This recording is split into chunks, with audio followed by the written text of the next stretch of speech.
तो देखिए 24 घंटे में इजराइल के 2 दुश्मन ढेर किए गए। ये अपने आप में इजराइल की नजर से देखा जाए तो बहुत बड़ी कामयाबी है। इस्माइल हानिया जो कि बाकायदा ईरान के राष्ट्रपति पजेश्कियान के शपथ ग्रहण समारोह में शामिल होने के लिए तेहरान पहुंचा था, उसे तेहरान के हाई सिक्योरिटी जोन में ढेर कर दिया गया। और दूसरी तरफ फऊद बेरूत, हिजबुल्लाह का बहुत बड़ा कमांडर, गोलान हाइट्स पर जो बर्बर हमले हुए उसका मास्टरमाइंड था हिजबुल्लाह का यह कमांडर। और इन दोनों दुश्मनों को इजराइल ने अपने इन दोनों दुश्मनों को कर दिया है ढेर 10 घंटे के अंदर अंदर। यह अपने आप में बहुत बड़ी कामयाबी है इजराइल की, क्योंकि 7 अक्टूबर से ही लगातार बदले की फिराक में था इजराइल और अब जाकर उसका बदला पूरा हुआ है। 7 अक्टूबर 2023 को इजराइल पर हुए बर्बर हमले का उसने बदला ले लिया है। बहल साहब हमारे साथ मौजूद है। बहल साहब, आपको भी याद होगा कि अक्टूबर 2023 में हम और आप ये चर्चा करते थे कि इजराइल की इंटेलिजेंस एजेंसी को आखिर क्या हुआ, क्या कर रही थी मोसाद, इतना बड़ा हमला कैसे अंजाम दे दिया गया। और आज वही सवाल ईरान से पूछे जा रहे हैं। ईरान को अपने लोगों के जवाब देते नहीं बन रहा कि आखिर ईरान की राजधानी के हाई सिक्योरिटी जोन में इतना बड़ा हमला कैसे करने में कामयाब हो गया इजराइल। सारी कहानी पलट गई। बिल्कुल सही कह रहे हैं आप। इंटेलिजेंस फेलियर तो एक है ही है, बहुत ही अहम। लेकिन इसके साथ साथ मैं ये भी कहना चाहूंगा कि जो भी अटैकिंग फोर्स होती है उसको एक बार सक्सीड करना होता है, खासकर अनकन्वेंशनल ऑपरेशंस के अंदर। और जो डिफेंडिंग फोर्स होती है उसको हर समय 24/7 चौकसी मेंटेन करनी पड़ती है। और ये हो ही नहीं सकता कि आप 24/7 चौकसी मेंटेन करें और एक भी हमले को रोक सकें। तो अगर सरप्राइज का इस्तेमाल किया जाता है तो कोई भी अटैकर कभी भी मौका देख के आप पे हमला कर सकता है। और अगर आप इजराइल को देखें तो वो क्या कर रहा है, अनकन्वेंशनल वॉरफेयर में लीडरशिप एक बहुत बड़ा सेंटर ऑफ ग्रेविटी टारगेट है। तो वो सेंटर ऑफ ग्रेविटी टारगेटिंग कर रहा है, यानी कि लीडरशिप के ऊपर अटैक कर रहा है, चाहे वो फौज शुक्र है या चाहे वो हानिये है। इनको अटैक करने से ये मूवमेंट्स में कहीं ना कहीं कमी आती है और उनकी कोऑर्डिनेशन और एग्जीक्यूशन में भी इफेक्ट होता है। तो इसी वजह से वो लीडरशिप टारगेटिंग कर रहे हैं।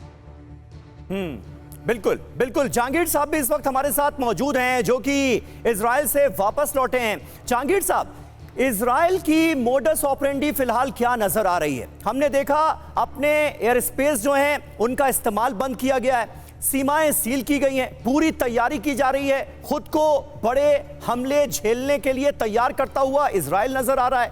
अब इजराइल आगे क्या कर सकता है, क्योंकि एक साथ कई वॉर फ्रंट्स खोल दिए इजराइल ने, ऐसा लग रहा है। ईरान से भी पंगा ले लिया, हिजबुल्लाह से लड़ाई चली रही है। हिजबुल्लाह को झेलना हम सब जानते हैं कि आसान नहीं है, हमास से कहीं ज्यादा ताकतवर है हिजबुल्लाह, हमास से भी लड़ाई चल रही है। इतने सारे वॉर फ्रंट्स एक साथ खोलना, क्या इस वक्त इजराइल के लिए यह स्थिति कहीं से भी मुफीद नजर आती है, या फिर अमेरिका का हाथ है जो चाहो वो करो?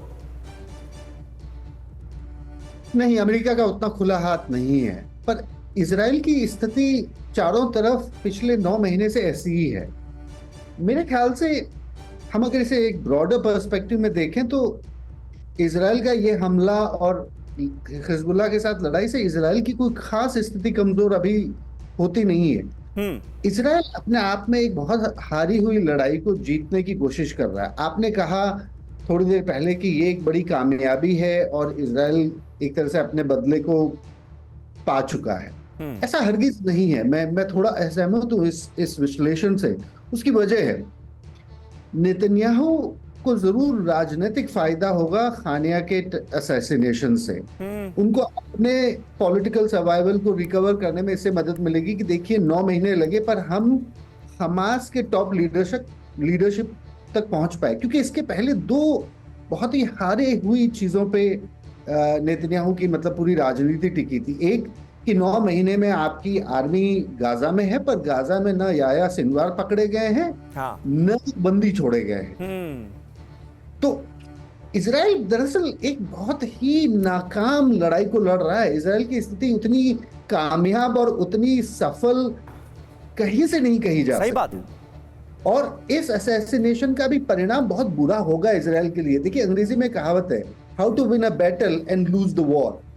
तो ये छोटी छोटी छुटभैया लड़ाइयां हैं जिसमें ये अपनी शेखी बगाड़ सकते हैं। पर देखिए इजराइल के हित क्या है। नॉर्थ नहीं, की आपने लड़ाई कहा कि इजराइल के लिए बहुत बुरा होगा इसका अंजाम, क्या हो सकता है? नहीं, मैं बताता हूं, पिछले 9 महीने से 1 लाख के करीब नॉर्थ के बाशिंदे हाँ। बेघर हैं।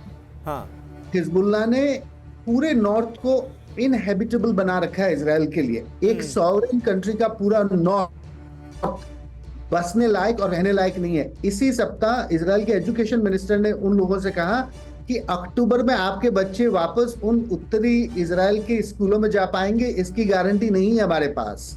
मतलब अक्टूबर तक वो बाशिंदे नॉर्थ में जाके रह नहीं पाएंगे। कल्पना कीजिए कि पाकिस्तान या चाइना हमारे यहाँ ऐसा हमला करे कि 1 लाख लोग बेघर हो जाएं।